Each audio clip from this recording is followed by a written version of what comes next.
বাংলাদেশের সাবেক প্রধানমন্ত্রী ও বিএনপি চেয়ারপারসন বেগম খালেদা জিয়ার ৮০তম জন্মবার্ষিকী উপলক্ষে গোপালগঞ্জের টুঙ্গিপাড়ায় মিলাদ ও দোয়া মাহফিল অনুষ্ঠিত হয়েছে।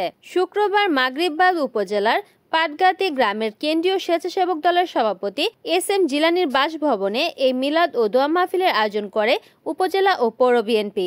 দোয়া মাহফিলে গোপালগঞ্জ জেলা বিএনপির ভারপ্রাপ্ত সাধারণ সম্পাদক কাজী অ্যাডভোকেট আবুল খায়ের, টুঙ্গিপাড়া উপজেলা বিএনপির সভাপতি শেখ সালাউদ্দিন আহমেদ, সাংগঠনিক সম্পাদক মুখতার হোসেন মোল্লা, পৌর বিএনপির সভাপতি এমদাদ মোল্লা, সাধারণ সম্পাদক বাবু শেখ, সাংগঠনিক সম্পাদক আবু জাফর খান, গোপাল সরকার সহ জেলা, উপজেলা ও পৌর বিএনপির সহযোগী সংগঠনের নেতাকর্মীরা উপস্থিত ছিলেন। পরে বেগম খালেদা জিয়ার সুস্থতা ও দীর্ঘায়ু কামনায় মোনাজাত করা হয়।